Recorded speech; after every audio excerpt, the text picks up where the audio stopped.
sholli sadri wa yassir li amri uqdatam min lisani yafqahu qawli. Assalamualaikum warahmatullahi wabarakatuh. Alhamdulillah alladzi arsala rasulahu bil huda wa dinil haqq liyudhhirahu 'ala ad-dini kullihi wa kafa billahi syahida. Asyhadu an la ilaha illallah asyhadu anna Muhammadar Rasulullah. Amma ba'du. Qala Allah Ta'ala fi kitabihil karim wa wasdaqul qailin ma yalfidhu min qawlin illa ladaihi raqibun atid. Sadaqallahul azim wa sadaqa rasulul habibul karim wa nahnu ala dzalika minasyair wa syakirin walhamdulillahi rabbil alamin. Terima kasih Ustadz Geswar yang sudah memberikan waktu. Yang saya banggakan seluruh jamaah Zumiyah, dua dai berbagi di Shisha TV, baik yang ada di Nusantara dan di mancanegara, seluruh jamaah Majelis Kopi Uduk, yang insya Allah malam ini senantiasa semua kita diberkahi oleh Allah Subhanahu wa Ta'ala. Amin. Segala puji bagi Allah yang sampai detik ini masih bisa memberikan kesempatan dan masih berkehendak memberikan waktu untuk memperbaiki jejak kehidupan di masa mendatang. Karena setiap kita ini namanya insun, nasun, manusia. Ambil katanya sama dengan nas, insun, masih sekitarnya lah, nisyan. Namanya manusia yang sering kita dengar dari hadis itu tempat lupa dan salah. Karena namanya sendiri nas. Ya insanun, insun, insanun. Manusia di tempat lupa dan salah. Gitu. Jadi selama dia masih manusia pasti akan selalu melakukan lupa dan salah. Siapapun dia kecuali baginda Rasulullah Sallallahu Alaihi. Maka kalau kita nggak pengen lupa, berubahlah kita, jangan jadi manusia. Karena manusia sesuai dengan namanya ya lupa. Gitu. Siapapun dia, apalagi nanti di penghujung kehidupan saat tambah umur berkurang usia, ada satu penyakit yang tidak bisa ada obatnya. Kullu da'in dawa, setiap penyakit ada obatnya kecuali satu. Dengan nama al-fi'un. Ya, pikun. Ini akumulasi lupa-lupa yang kemudian sama Allah dibayar cash di ujung, tapi tidak terjadi pada setiap orang. Kalau lupa terjadi pada setiap orang, kalau pikun belum tentu. Karena banyak orang-orang besar, bahkan mungkin orang yang di pelosok sudah usia 92 tahun masih cerdas, masih ingat benda-benda kecil, nama-nama yang mungkin jarang disebut. Nah, manusia tempat lupa dan salah. Maka kalau bicara salah, setiap kita melakukan kesalahan itu, tinggal kesalahan itu mau dia hempaskan menjadi sesuatu yang biasa saja, atau dia hargai untuk diambil hikmah dan kemudian memperbaiki, yang ternyata dengan memperbaiki kesalahan itu juga bisa menghapus salah yang sudah dia lakukan. Atau kemudian dia berlindung dalam taubatan nasuha sehingga salahnya pun tetap dalam kasih sayang Allah. Pertanyaan kita, setiap kita ini kenapa bisa mau melakukan salah?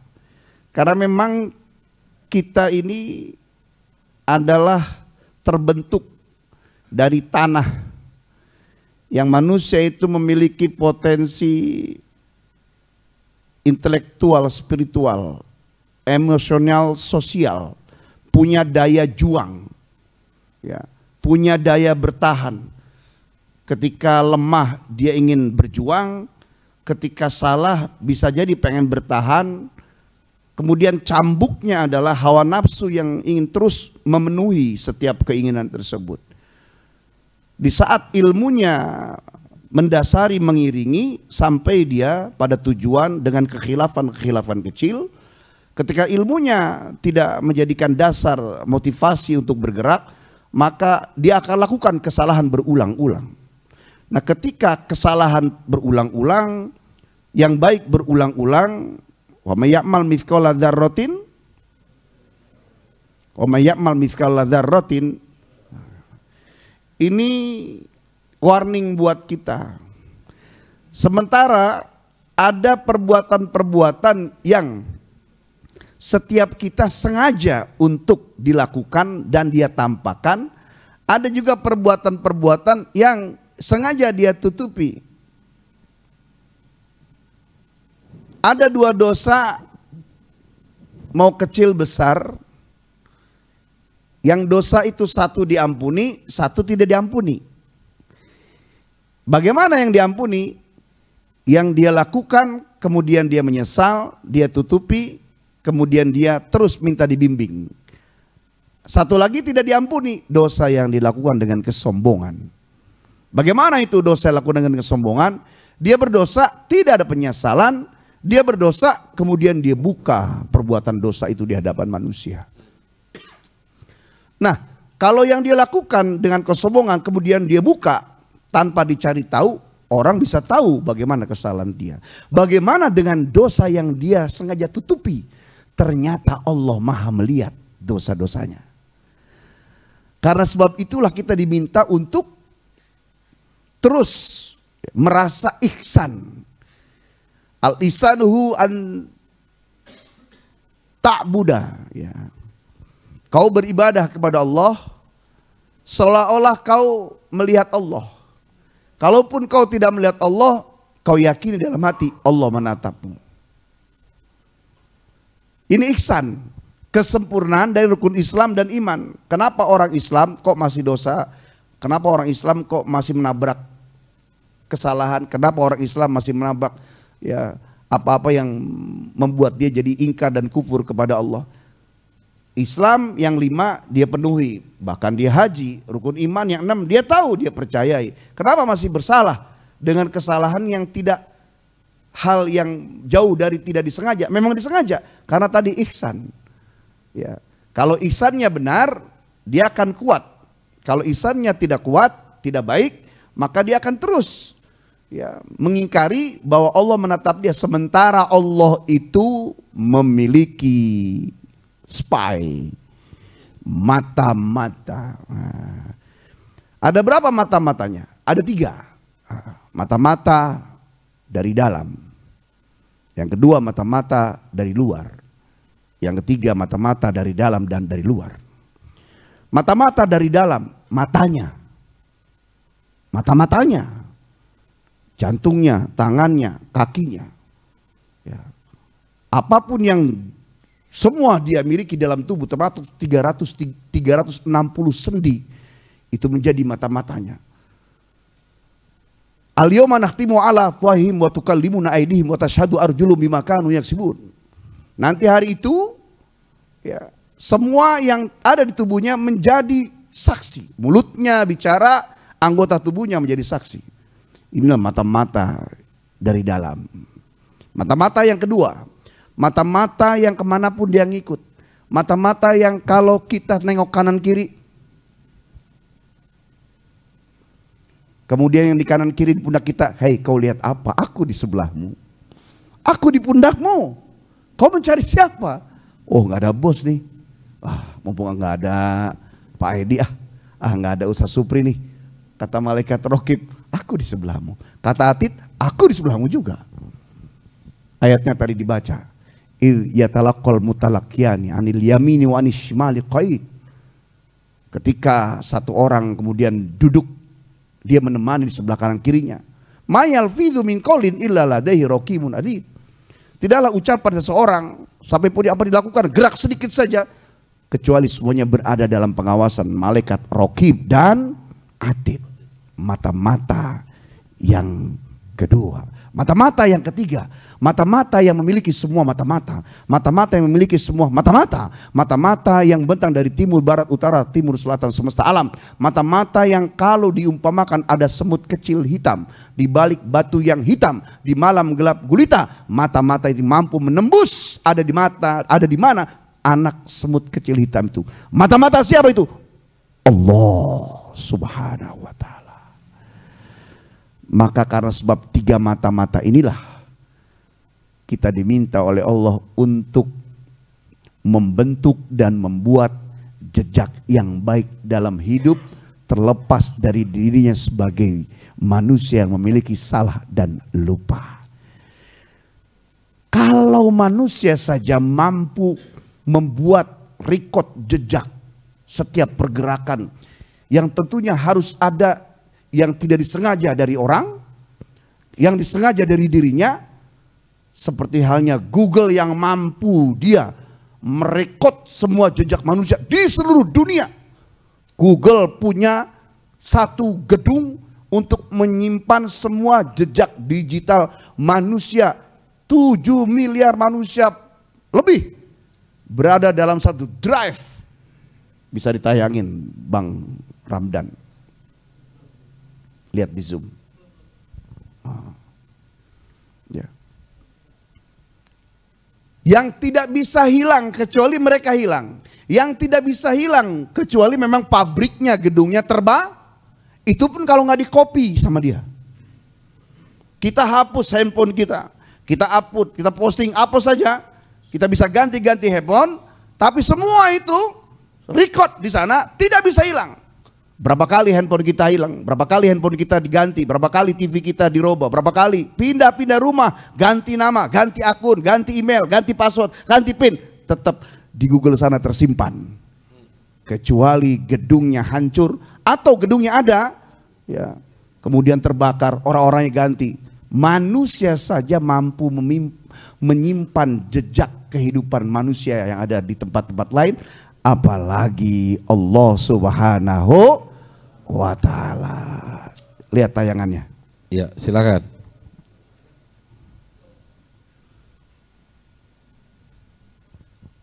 Oke. Terus saya minta ingin tayangan. Lihat Pak, kenceng sore. Bisa digedein?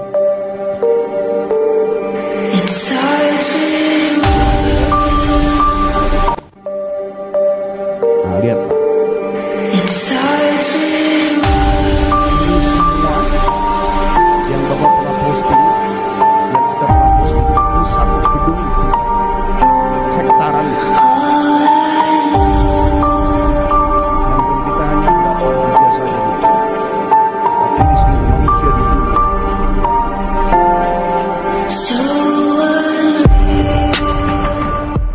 Dari mulai foto kita yang cuma nyengir, foto kita beraktivitas, semuanya ada di Google mereka.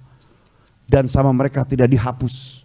Suatu saat kalau ada kepentingan apa, kepentingan pribadi Google itu sendiri, atau misalnya ada kepentingan negara daripada negara yang punya Google itu seperti Amerika, maka sungguh data-data itu keluar, ya, sebagaimana bekerjanya orientalis yang mencari tahu tentang politik, budaya, agama pada sebuah negara, maka ini akan lebih hebat lagi, Pak. Karena semua kunci-kunci password serta kelemahan untuk membongkar dan menghancurkan orang, ya, dari sisi sosial sampai kehormatan orang itu bisa habis di bumi, hanguskan oleh mereka. Kalau manusia saja sampai mampu membuat manusia itu bisa terekam geraknya, videonya, semua yang pernah kita buat, yang kita taruh di foto, Google Foto, meskipun nggak kita posting, kita taruh di handphone, kita daftar kemudian email by Google, kita nggak posting ke sosmed, kita nggak posting ke Facebook, ke IG, ke Instagram, ya tiga-tiganya sama, ke Twitter atau kemana saja, kita taruh di handphone yang kita nggak posting, tapi kita pernah mendaftar email pada Google, maka ada Google Foto, ditaruh di situ, nyampe ke sana, Pak. Kalau manusia saja mampu merekod itu, bagaimana dengan Allah Subhanahu wa ta'ala dengan bala tentaranya, Raqib, Atid, yang dengan seluruh malaikat-malaikatnya, Jibril, Pernah suatu saat Jibril ketika menghadap Rasulullah SAW, kemudian ketakutan Jibril. Mengapa engkau wahai Jibril? Karena Jibril sedang menengok ke sebelah kiri. Ya. Ada makhluk lagi, Jibril ketakutan. Kemudian Rasulullah dikasih tahu, tahukah kau siapa datang? Itu Israfil. Ternyata malaikat Israfil, malaikat sang peniup sangkakala, lebih besar lagi dari malaikat Jibril. Tetapi ada yang lebih besar lagi malaikat Israfil. Malaikat Israfil lebih kecil. Siapa yang lebih besar dari Israfil? Namanya malaikat Hamalatul Arsh. Malaikat Hamalatul Arsh kalau berjalan dari kaki, Israfil berjalan dari kakinya malaikat Hamalatul Arsh sampai ke kepalanya malaikat Hamalatul Arsh 700 tahun. Ukuran tahun waktu akhirat baru nyampe di kepalanya malaikat Hamalatul Arsh. Saking gedenya malaikat Hamalatul Arsh. Ada yang lebih gede lagi dari malaikat Hamalatul Arsh, meskipun lebih kecil dari makhluk Allah bernama Arsh. Namanya malaikat Ruh. Malaikat Ruh lebih besar lagi. Sampai disebutkan malaikat Ruh ini, Pak, dia memiliki 70.000 kepala. Setiap kepala itu ada 70.000 wajah. Setiap 70.000 wajah itu memiliki 70.000 mulut. Bapak bisa bayangkan segede apa. Apa perbandingannya malaikat malaikat Ruh ini? Besarnya seperti apa? Andaikan seluruh malaikat-malaikat Allah yang diciptakan saat itu, baik malaikat yang menjaga setiap huruf Al-Quran, malaikat yang menjaga setiap turunnya satu tetes hujan, malaikat Jibril, malaikat Raqib, Atid, Malik, Ridwan, dan segala macam ya, sampai malaikat cukup dengan membuka mulutnya malaikat Ruh, seperti ini, semua malaikat bisa masuk ke dalam mulut malaikat Ruh. Subhanallah. Kalau manusia mampu merekod jejak kehidupan dalam dia, kehidupannya di alam dunia, bagaimana dengan jejak-jejak yang akan direkam oleh Allah dengan perangkat panglima-panglimanya bernama malaikat-malaikatnya Allah. Allahu Akbar. Sekarang balik ke kita. Bapak ngeliat saya baik, Ustadz Guswar bilang, Ustadz Mohai ada lurusnya. Ya Allah, itu cuma kemuliaan yang Allah berikan. Kenapa kita bisa tampil di sini? Karena sebab Allah menutupi aib Abi Mohai. Kenapa Ustadz Guswar bisa duduk di sini bicara dengan lantang? Karena Allah tutupi aibnya. Kenapa bapak-bapak bisa hadir di antara kita? Karena kita ditutupi aibnya oleh Allah. Betul. Itu kemuliaan. Apa setelah ditutup aibnya terus hilanglah aib kita? Tidak. Setiap kita punya kekurangan. Makanya kita diajari oleh agama untuk menutupi aib orang. Untuk berbaik sangka kepada manusia lainnya. Untuk terus yakin, mendoakan dengan hidayah bahwa orang itu akan baik kepada kita. Kenapa? Itu pertanda bahwa setiap kita punya salah dan dosa, punya aib dan kekurangan. Maka karena sebab aib itu sudah jelas mutlak dimiliki oleh manusia, tema inilah bagaimana membentuk jejak digital kehidupan yang lalu masih bisa kita tutupi tanpa merubah kesalahan, tapi yang ke depan masih bisa kita buat untuk lebih baik, insya Allah. Ya, memang tema ini membuat masing-masing diri kita itu merenung ya. Saya terus terang aja Ustadz Guswar, dari semalam agak demam sakit. Awalnya berpikir terlalu capek, atau bisa jadi dari semalam sakit karena mikirin tema malam ini. Karena setelah dipikir, aduh, ngeri Pak. Di sini kelihatan kita, oh Ustadz, oh Abi, kita nggak tahu di akhirat sana layar dibentangkan apa yang sudah kita lakukan, masya Allah. Itu nggak kebayang kami, maksudnya gini, sekian miliar orang itu kan nanti seluruh kehidupan itu akan ditayangkan dan ditonton oleh semua begitu. Iya ya. Nah, berapa ya kalau kita pikir berapa lama kita susah untuk memikirkan itu Pak, nggak nyampe gitu otak kita. Ya kita aja nonton film masa 5 film aja udah pusing pasti kan. Ini bayangin semua orang kemudian akhirnya dipertontonkan. Nah itu yang pertama. Yang kedua adalah apa-apa yang menjadi sesuatu yang membuat orang itu buruk ataupun sesuatu yang nggak pantas, semua itu diperlihatkan secara terang benderang, disaksikan oleh semua orang. Nah, inilah yang banyak menjadi membuat orang itu menjadi dia berpikir, menjadi introspeksi dan menjadi ingin kembali ke masa yang lalu gitu. Sebenarnya ini kan kalimat yang sia-sia, Pak. Kan juga suka ada nih misalkan, kalaulah kamu diberikan kesempatan untuk mengulang waktu, pada saat kapan kamu akan memulai itu? Nah, sebenarnya pertanyaan ini menurut saya sih cuma pertanyaan retoris aja gitu. Ya. Karena bisa pertanyaan ini sendiri ya memang tidak ada artinya. Karena tidak mungkin kita kemudian bisa balik seperti time travel, seperti film-film yang ada. Ya, untuk kembali lagi kemudian memperbaiki yang dari dulu. Nah, ini adalah sebuah catatan. Ya, seperti Umar bin Khattab ketika dia sempat menguburkan anaknya ya kan hidup-hidup, dan itu selalu menjadi sebuah kenangan buruk gitu. Selalu membuat hatinya menjadi sedih, selalu membuat pilu dirinya. Ya, kenapa sampai ini terjadi? Dan kalau kita kembali pada waktu itu, ini kan sesuatu yang orang ataupun Umar bin Khattab melakukan hal itu pada waktu itu, ini kan adalah sesuatu yang menurutnya tidak pantas untuk dilakukan pada saat atau pada waktu itu. Nah, ketika perjalanan waktu mendapatkan hidayah, mendapatkan cahaya Allah, ternyata apa yang diyakini pada waktu itu adalah sebuah kesalahan besar.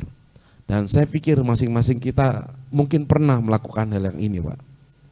Ya, ketika sudah tua, ketika sudah kemudian kita sadar diri, ya muncul bayangan-bayangan yang dahulu kita lakukan. Ya Allah, kenapa kok kita sampai kayak begitu? Ya, nah inilah yang disebut dengan penyesalan. Tapi kemudian apakah jejak-jejak digital ini akan terus ada gitu, Kimo? Bagaimana kemudian kita memperbaiki yang sudah ada gitu? Kalau seandainya kita analogikan tadi itu, ketika Google, kalau kita sudah diambil data-datanya, sulit untuk kemudian kita hapus, ya kan? Karena memang ya Google itu memiliki kepentingan sendiri untuk menghimpun data. Apalagi sekarang zamannya pilkada nih, Pak, ngeri nih orang, ngeri-ngeri sedap yang pernah berbuat salah nih. Kenapa? Karena itu menjadi sebuah ancaman, ya kan? Oke, Anda terusin, saya buka nih. Ya. Nah, artinya semua bisa dikumpulkan oleh mereka, tapi mutlak abadi atau tidak itu tergantung by request kan.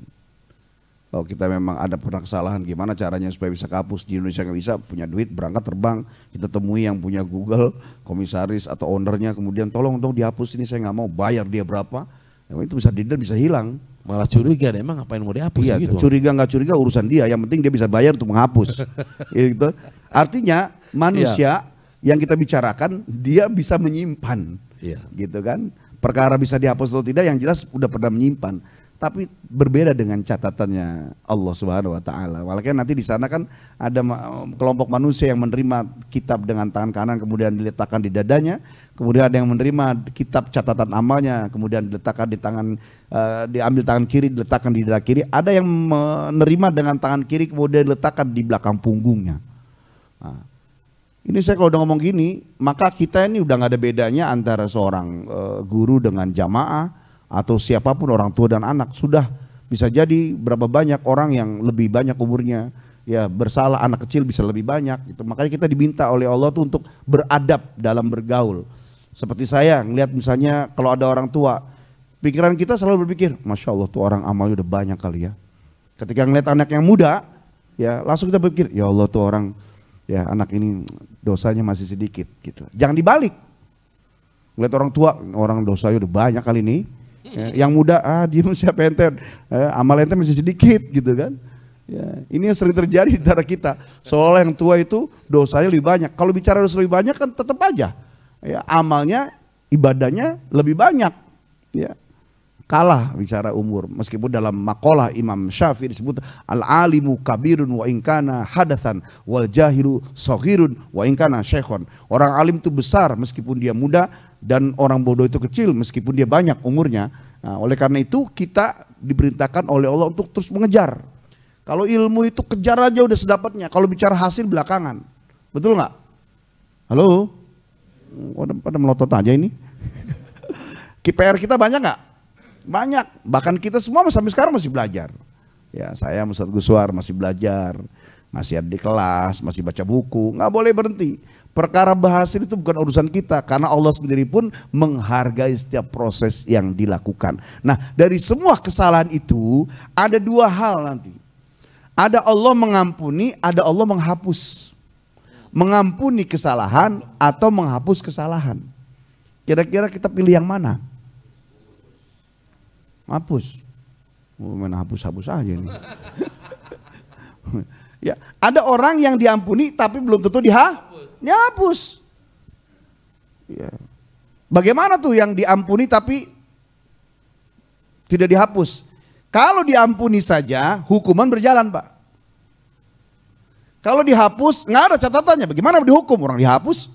Contoh, ya, Iban waktu sekolah masuk kelas, pas giliran gurunya matematika, guru killer, nggak suka nih Iban sama pelajaran ini, ya keluar kelas lewat jendela bersama 3 orang temannya.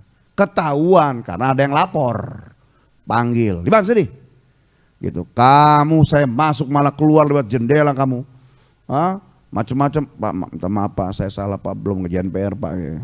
Oh, sama yang rengek-rengek minta maaf, ya sudah, saya maafkan, saya ampuni. Tapi kamu saya hukum, ya bersihin toilet 3 minggu, 3 hari 3 jam, contoh. Diampuni nggak? Dimaafkan nggak sama gurunya tadi? Dimaafin. Tapi hukuman jalan nggak? Jalan. Begitu juga Allah. Ya. Maka disebutkan dalam kitab Maulid Ad-Dibai, thuluthun yadkhulunal jannata bighairi hisab. Sepertiga manusia, karena manusia masuk surga dibagi 3.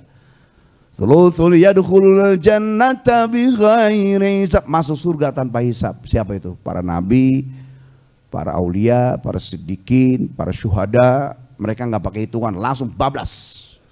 Termasuk diantaranya tadi yang ngaji di Majlis Salim, tidak ada halangan, pokoknya ngaji terus. Ya, nggak mau diganggu sama hal lain, pokoknya datang istiqomah, ngerti nggak ngerti, pokoknya ngaji. Ya, nggak ada yang ganggu, ngaji terus. Nggak paham, itu insya Allah nanti di kuburan nggak ditanya sama Raqib Atid, langsung bablas masuk ke surga. Amin ya Allah. Yang kedua, wa thulutsu yatuna bidunubihim wa khotoyahum fayughfaru lahum. Sepertiga yang kedua, mereka masuk dalam surga dengan dosa-dosanya, tapi Allah ampuni. Ya. Allah ampuni, kemudian Allah hapuskan kesalahannya. Dicek ada dosanya ternyata. Kalau yang tadi itu nggak ada dosanya kan? Bighairi hisab, tanpa hisab. Yang kedua ini kelihatan dosanya, tapi dia punya amalan-amalan yang istimewa ketika dituangkan dalam pengadilan mahkamahnya Allah di padang mahsyar, memiliki amal yang bisa merontokkan murka berganti turun rahmatnya Allah. Apa itu? 1, ahlus sedekah. Orang yang sedang sedekah, yang sedekahnya setiap saat. Ya. Yang kedua, seorang anak yang dia berdosa tapi dia sangat bakti kepada ibu bapaknya waktu hidup. Nah, ini diampuni, dihapuskan. Ya.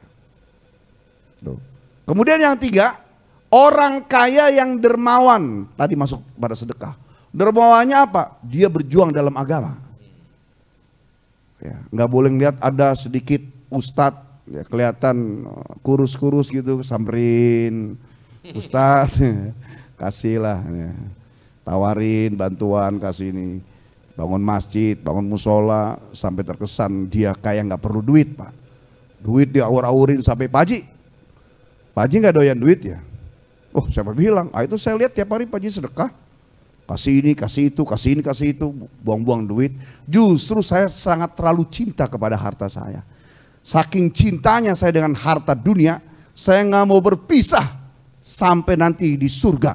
Makanya saya titipin ke masjid, ke musola, ke majelis, kasih ustadz, berjuang, berdakwah, dakwah, segala macam. Nanti di akhirat saya ambil lagi duit saya. Saking cintanya dia kepada duit. Itulah yang disebut cinta beneran sama harta. Dia nggak mau hilangan di dunia, sampai di akhirat dia mau sama duitnya. Cuma dalam keadaan sudah akumulasi dia. Wa thulutsu yatuna bidunubi wa khotoya. Dan sepertiga yang ketiga masuk surga dengan dosa-dosa besar. Mampir dulu bro di warung kafe Jahanam. Satu hari di sana 1000 tahun. Seperti Nabiullah Adam alaihissalam, ya, setengah jam di dalam surga. Tapi waktu akhirat. Jadi kurang lebih tinggal di surga 40 tahun bersama Siti Hawa. Satu hari 1000 tahun. Jadi kalau tadi Ustadz Guswar, nanti persidangan nontonnya gimana tuh? Kita nonton 5 film aja blenger. Nah, kita contoh, kalau YouTube nih begini tayangan orang bosan kali ya. Duduk gini ngeliatin, udah tahu ujungnya apa. Tapi kalau blogger atau vlogger nge-vlog, habis ini apa? Banyak yang nonton. Ya. Jadi orang nih nge-vlog nih sambil jalan, kan kita penasaran ya nggak?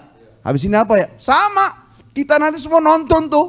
Saya nonton perilaku Ustadz Guswar di dunia yang kita nggak tahu. Ustadz Guswar nonton, oh ternyata ente ya. Sama, saya umat yang parah lagi. Allah selama ini dengerin ceramah Ustadz, ternyata kelakuan Ustadz habis dari situ Pak. Makanya tema ini udah terakhir ya, Zoom deh malam ini dah. Mengerikan, makin sini makin mengerikan aja, saya sebel saya. Karena apa? Takut. Ya, ngeri Pak. Allah Akbar.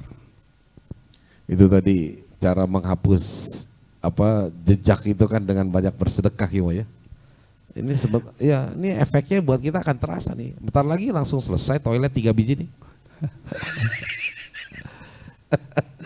Catatan sekarang ditabung, pas nanti di akhirat keluar catatan nih orang senang sedekah. Terus istiqomah sedekahnya, itu yang amalan tuh. Cuma 3 itu aja, bakti kepada orang tua dan bersedekah. Kemudian berjuang dalam agama Allah. Menampakkan keberpihakan kepada Allah, jangan disangka Pak. Meskipun kecil, menampakkan keberpihakan kepada Allah itu sangat dibela oleh Allah. Seperti Nabiullah Ibrahim ketika dibakar, ada burung pipit ngambil air, kemudian nyembur, ngambil air, kemudian nyembur, diketawai oleh binatang lain termasuk diantaranya oleh kodok. Hai pipit, ya pipit nih burung ya, bukan sapitri. Ya. Ngapain kamu nyembur-nyembur? Api yang membakar Ibrahim itu besar, lebih besar dari rumah yang sekitarnya. Kau tahu, kau sadar, mulutmu kecil, paruhmu mungil. Ngapain kamu nyiram api yang membakar itu dengan paruhmu yang kecil? Aku tahu paruhku kecil, mulutku mungil, dan aku tahu yang aku semburkan ke api Ibrahim tidak akan memadamkan. Tapi minimal Allah tahu di mana aku berpihak. Ini yang susah Pak. Keberpihakan pada kebenaran. Biarin dah dosa sama dosa yang kita susah untuk ngilangin. Ya Allah, keluar dari jurang dosa tuh susah. Ya, kenapa tuh yang mereka yang minum segala macam nggak berhenti? Padahal dia tahu kalau itu dosa, dia tahu. Kenapa nggak berhenti? Susah keluar dari dosa itu. Ya, pencuri, perampok, koruptor itu nggak usah dikasih tahu, dia udah tahu itu dosa. Kenapa dia masih lakukan? Karena susah keluar dari itu. Tapi dia ternyata terus mengiringnya dengan sholatnya, dengan sedekahnya. Nah, itu antara diampuni dan dihapuskan gitu. Diampuni di akhirat, kemudian dihapuskan dengan amalnya. Famsah wamhu annis sayyiat. Ya Allah hapuskan kesalahannya. Oh, itu catatannya kosong. Insya Allah kita mudah-mudahan. Amin, amin, amin. Ya Allah, kalau punya dosa besar di akhirat sana, mudah-mudahan diampuni Allah di padang mahsyar, sehingga kita bisa kumpul jamaah majelis kopi uduk sama-sama saling bersaksi. Ya mudah-mudahan Allah ridho, mau kita masuklah ke dalam surganya Allah dari yang salah satu 7 gerbang surganya Allah. Amin, Masya Allah. Jadi nanti kalau doa ini minta pengampunan atau minta penghapusan dosa? Ya tetap kalau doa mah ngikutin apa yang sudah diajarin Nabi. Oh. Ya Allah maghfir lana dzunubana wali walidina, atau Rabbana dzalamna anfusana wa illam taghfir lana wa tarhamna lanakum minal khasirin. Doanya yang sudah diajarkan Nabi, diajarkan ulama, Yang tekstual kontekstualnya ikutin aja. Kalau mau misalnya meratap-ratap ya pakai bahasa Indonesia lah. Makanya suka ada muhasabah bahasa Indonesia supaya bapak ngikutin. Bukan sekedar saya doa doang. Ya, kalau yang sudah ada tekstual di Quran, di hadis udah jangan tambah-tambahin. Kita kan harus tambah-tambahin. Robbana atina ya Allah. Robbana ya Allah atina, pakai ya Allah atina, nggak usah. Banyak nggak di musola-musola? Iya. Robbana ya Allah atina, udah Robbana ya Allah.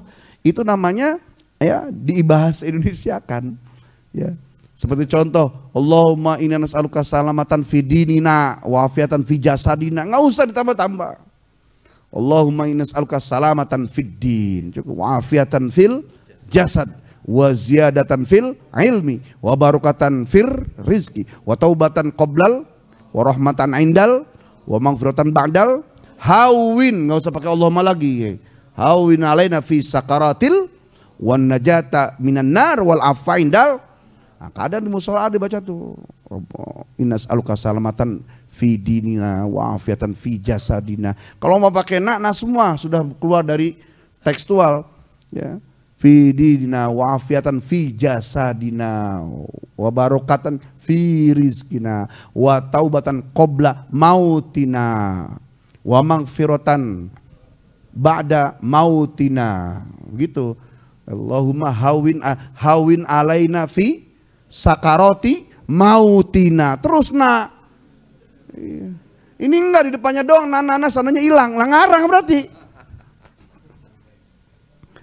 Apalagi yang doa-doa tuh ya, kadang nih kayak tahlil ya. Dari Sunan Kalijaganya ya dulu ya, sebenarnya simple, kita yang suka nambahin gitu. Seperti contoh, memang bukan aturan mutlak ya, karena tahlil sendiri pun dari awal akhir itu berbeda-beda kan. Yang jelas sederhana nggak usah tambah-tambahin. Seperti Allahumma sholli ala sayyidina Muhammad, Allahumma sholli alaihi wasallim, Allahumma sholli ala sayyidina Muhammad wa ala alihi washabihi wasallim, Allahumma sholli ala sayyidina wa ala alihi washabihi wasallim wa barik ajmain gitu kan.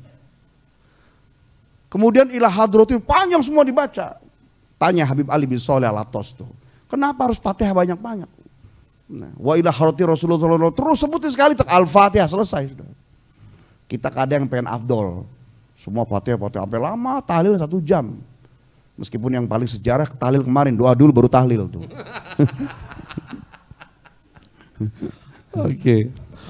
Baik, ini waktu sudah jam 9. Mungkin masih kalau ada yang ingin ditanyakan Pak, tadi seperti sudah disampaikan di awal, kami mohon izin untuk lebih awal semuanya. Iya, kita sapa dulu Ustadz Haji Muhammad Nur Effendi, Masya Allah beliau Ustadz Nur itu foto apa dari tahu? Oh bukan ya, saking ininya beliau terpana begitu, nggak bergerak. Bukan. Saya kira tadi foto itu. Bu, kalau terpana nggak mungkin, masa terpana sama teman sendiri, itu biasa aja, kita kan sama-sama saling tahu aibnya. Bukannya gerak, dia kekenyangan itu pasti. Gimana Ustadz Nur? Ayo. Baik, Masya Allah, Alhamdulillah, salatu wassalam ala rasulullah amma ba'd. InsyaAllah bersyukur pada Allah Subhanahu wa Ta'ala, malam hari ini bisa ikut Zoom bersama Kiai Mohai dan Ustadz Agus Idwar, bersama Majelis Uduk dan Zoomiyah yang dimuliakan Allah Subhanahu wa Ta'ala. Berbicara masalah jejak digital, kita coba berharap kepada Allah mudah-mudahan akhir kehidupan kita nanti dalam keadaan husnul khatimah. Amin. Karena bagaimanapun perjalanan kehidupan setiap manusia yang dinilai adalah endingnya atau di akhir kehidupannya. Sebagaimana sering kita mendengar hadis Nabi kita Muhammad SAW, innamal a'malu bil khawatim, bahwa sesungguhnya setiap orang itu tergantung amal kehidupannya di akhir kehidupannya. Oleh sebab itu, tema pada malam hari ini sebenarnya sebuah isyarat untuk kita melakukan muhasabatun nafsi atau melakukan evaluasi diri, terutama tentang kehidupan kita selama ini. Di dalam Al-Quran Allah Subhanahu wa Ta'ala menjelaskan pada surah Al-Hasyr surah yang ke-59 ayat ke-18 tentang pentingnya kita untuk melakukan evaluasi diri dan melihat apa yang kita perbuat buat hari esok, yaitu tentang hari kiamat nanti. Beberapa penjelasan dari Ustaz Muhai tadi, terutama tentang amal-amal yang begitu penting yang harus kita jadikan sebagai amal unggulan. Tadi saya mendengar ada salah satu amalan yang membuat orang masuk surga tanpa hisab, yaitu tentang kebiasaan untuk bersedekah. Saya mencatat tadi bahasa Ustaz Muhai begitu menarik. Ketika orang menjadi atau membiasakan bahwa sedekah sebagai sebuah kebiasaannya, itu merupakan bentuk cintanya kepada harta, supaya hartanya itu nanti akan berjumpa lagi pada hari kiamat.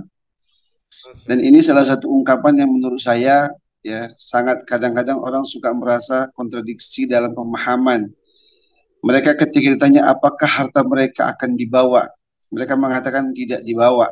Padahal dalam konteks tadi justru memahamkan kepada kita, justru harta kita itu akan kita mampu bawanya sampai kita meninggal dunia sekalipun, ketika harta itu kita alokasikan di jalan Allah Subhanahu wa Ta'ala. Jadi dalam kesempatan berbahagia ini, kita cuman lagi-lagi meminta kepada Allah, mudah-mudahan apapun yang kita lakukan, apapun yang kita perbuat, kebaikankah ya, atau juga mungkin kesalahan-kesalahan termasuk dosa-dosa, yang pasti ada dua pesan pentingnya adalah ketika ada perbuatan salah yang kita lakukan, maka janganlah kita berputus asa. Sebab bagi orang-orang yang memiliki dosa sebanyak apapun mereka, kemudian mereka meminta ampun kepada Allah, bertaubat kepada Allah, maka Allah akan ampunkan dosa mereka dan kemudian akan dihapuskan dosanya oleh Allah Subhanahu wa Ta'ala. Asal mereka mau bertobat kepada Allah, dan Allah akan menghapuskan dosa-dosa mereka sebagaimana disebutkan dalam surah Al-Furqan, illa man taba wa amana wa amila amalan salihah faulaika yubaddilullahu sayiatihim hasanat. Jadi ketika orang sudah bertobat kepada Allah, lalu dia beramal saleh juga, ya, meneruskan amal salehnya, maka Allah akan menghapuskan, mendelete. Jadi bahasa menghapuskan atau mendelete itu yubaddilullah sayiatihim, dan menggantikan dengan kebaikan-kebaikan. Jadi yakinlah bahwa mereka-mereka yang pernah merasa jejak digitalnya mungkin buruk-buruk selama ini, ada dosa A, dosa B, dosa ini, dosa itu, segala macam, maka yakinlah ketika mereka sadar, maka kemudian mereka bertobat kepada Allah dengan tobat yang sesungguhnya, pasti mereka akan diampunkan dosa-dosanya oleh Allah Subhanahu wa Ta'ala. Istaghfiru rabbakum innahu kana ghaffara. Minta ampunlah kalian kepada Tuhanmu, karena Allah itu Maha Penerima dan Maha Pengampun atas segala dosa-dosamu. Kemudian juga ini menjadi sebagai evaluasi bagi kita, bahwa bagi kita yang mungkin sekarang diberikan kemampuan oleh Allah untuk melakukan amal saleh, juga jangan merasa bahagia dan bangga. Karena dalam sebuah kisah ada kejadian bahwa orang-orang yang katanya abid, dikenal sebagai abid atau ahli ibadah, tapi dalam sebuah kisah sampai abid ini matinya dalam keadaan su'ul khatimah. Jadi dalam dua kisah yang berbeda, dan alhamdulillah bidzalik, ini juga pesan buat anak pribadi khususnya, bahwa kalau kita merasa sekarang ini banyak amalnya, banyak ibadahnya, sering berangkat umroh ataupun haji ataupun sedekah, infak, berdakwah misalkan termasuk, atau amal-amal kebaikan lainnya, ya, sholat jangankan yang sunnah, yang wajib apalagi yang sunnah pun juga demikian, ya, harta pun dia punya, jangankan yang wajib, ya, sedekah infaknya masya Allah, tapi kemudian jangan merasa bangga dengan amal-amal yang sudah diperbuat. Ada sebuah kisah menarik menurut saya, itu adalah ketika ada orang yang mengaku dijelaskan sebagai abid, ahli ibadah, tapi kemudian kenapa dia bisa sampai meninggal dunia dalam keadaan su'ul khatimah, dalam keadaan berbuat syirik kepada Allah Subhanahu wa Ta'ala? ternyata ujung kehidupannya dia sampai sujud kepada iblis. Na'udzubillah min dzalik. Ya. Ini pelajaran berharga buat kita. Ya, kisahnya adalah ketika seorang anak muda ya disaksikan oleh Abid ini, pada anak muda ini sebuah talbis ya, dia menampakkan diri sebagai anak muda padahal dia adalah iblis sebenarnya. Dan ketika itu dia ibadah, dia doa sambil menangis-nangis ya. Dan ini membuat ahli ibadah itu, Abid itu membuat ingin mengetahui apa penyebabnya dia sampai ibadah sedemikian rupa sampai menangis begitu hebat. Ternyata kata iblis, satu syaratnya, kalau Anda ingin seperti yang saya alami, sampai doa bisa bernangis-nangis, sampai doa begitu khusyuknya, maka Anda harus berbuat dosa. Ya, singkat cerita, dilakukanlah perbuatan dosa dari 3 dosa, ya. Ada dosa membunuh, dosa berzina, dan dosa meminum minuman keras. Ya. Singkat cerita, didatanglah ke sebuah tempat. Ya, kalau dalam istilah sekarang mungkin namanya warung remeng-remeng untuk Ustaz Agus Sidwar. Ustaz Agus Sidwar nggak tahu tuh, apakah tahu nggak warung remeng-remeng dia? Yang di situ, lampunya ya, lagi mati. dia duduk di sana. Kemudian tiba-tiba ya ditawarkan oleh wanita yang menjaga di situ, ada minuman keras dan seterusnya. Singkat cerita, dia nggak mau membunuh orang, dia juga nggak mau melakukan perzinahan kepada orang. Ya. Tapi ternyata ini juga satu dalil yang mengatakan bahwa al-khamr ummul khaba'ith ini menjadi sebuah dalil yang kuat bahwa meminum minuman keras itu menyebabkan orang bisa melakukan dosa-dosa yang lainnya. Ya. Nah, singkat cerita, ketika dia melakukan dosa yaitu dosa minuman keras, akhirnya muncullah keinginan untuk melakukan perbuatan sesuatu kepada wanita tadi. Dan ketika wanita tadi itu menolaknya, maka dibunuhlah dia. Sehingga semula dia nggak ingin membunuh orang, nggak mau berbuat perzinahan kepada orang, tapi justru dengan dosa minuman keras yang dia pikir hanya untuk dirinya, justru malah membuat dosa-dosa semua itu dia lakukan. Dan ketika itu, akhirnya orang tersebut, Abid tersebut, ya, kalau istilah sekarang itu digerebek orang banyak, ya, kemudian dia akhirnya diarak, dan ujung-ujung ketika itu ketemu dengan iblis tadi, dan di saat itu dia berkata dan meminta pertolongan kepada iblis supaya menolongnya. Kata iblis, kalau engkau ingin aku tolong, maka engkau harus sujud kepada aku. Ternyata ini Abid nggak mau sujud.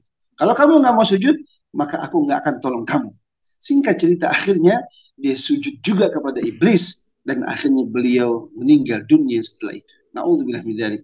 Ini yang saya katakan tadi, jangan kita merasa ya dengan jejak digital kita sekarang ini dianggap sebagai seorang yang hebat, ya, sebagai seorang katakanlah presiden kah, menteri kah, atau mungkin juga yang lain-lain, termasuk juga mungkin sebagai ustadz kah, ya, lalu kemudian kita merasa aman dengan akhir kehidupan kita.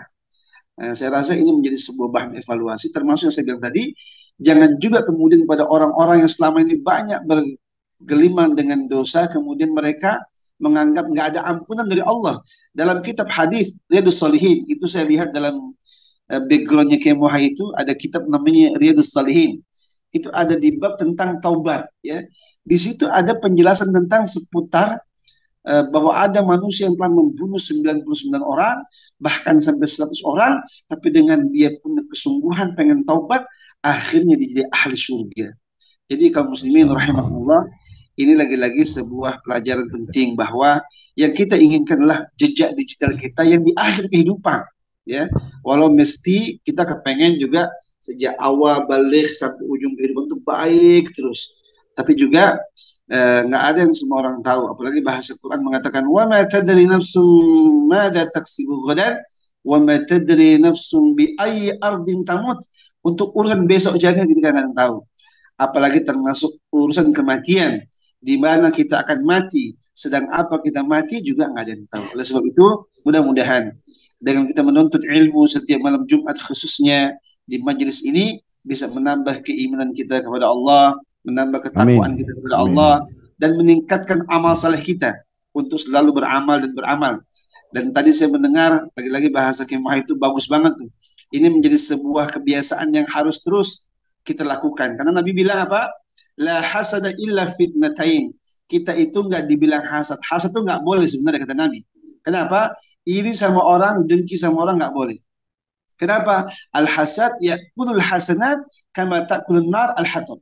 Bahwa hasad itu bisa memakan kebaikan-kebaikan yang kita lakukan.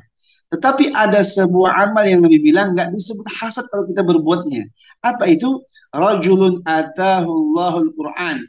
Kita boleh iri sama orang yang dia itu siang malam selalu bersama Quran. Bacanya, ngafalnya, dakwahnya, dan seterusnya. Maka ketika kita punya orang terdekat seperti itu, kita boleh iri seperti mereka. Yang kedua, warajulun atahullahu al-malan. Yang kedua, kepada orang yang punya harta, wa huwa yunfiqu ana al-lail wa ana an-nahar, dan dia siang malam selalu menginfakkannya di jalan Allah Subhanahu wa taala, maka kita ingin sekali seperti mereka. Seperti kita juga tahu guru kita ini, Ustaz Mohai, termasuk orang yang sangat ahli sedekah. Nggak boleh ada uang pengen dibagi-bagiin kepada orang-orang miskin, anak-anak yatim, dan janda-janda yang cakep-cakep yang pasti diberikan sama dia. Oke, baik. Itu yang belakangnya harus sensor. Baik, terima kasih Usnur, Masya Allah luar biasa. Itu intermezzo, Agus Iqbal, Masya Allah, Alhamdulillah. Ya, jazakallah khair. Baik, tinggal sholatnya ini, sholat Jumat. Allahu Akbar, jelas sekali apa yang sudah dipaparkan oleh Kiai Nur Effendi ya Pak ya. Iya, subhanallah. Beliau punya pesantren namanya Ponpes Nurul Quran Kalimulia. Amin ya Allah.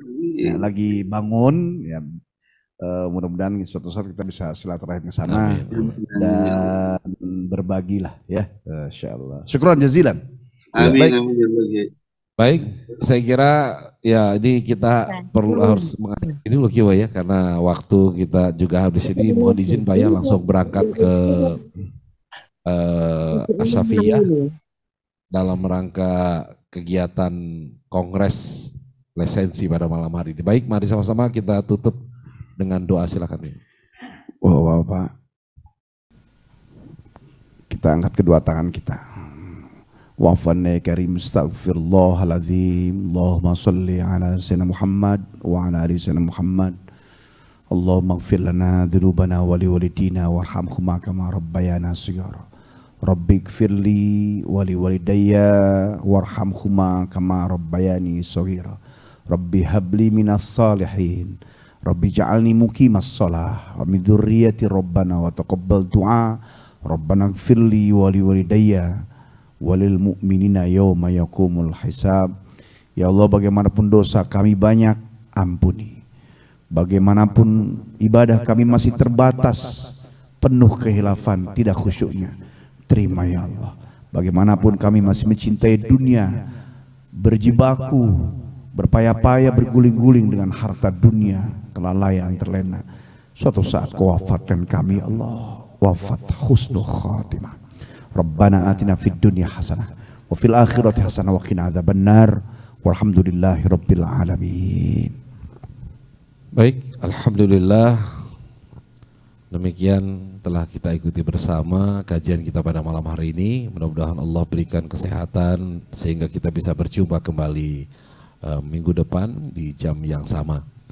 Mohon maaf atas segala kekurangan. Mari sama-sama kita tutup dengan doa penutup majelis. Subhanakallahumma wa bihamdika asyhadu an la ilaha illa anta astaghfiruka wa atubu ilaik.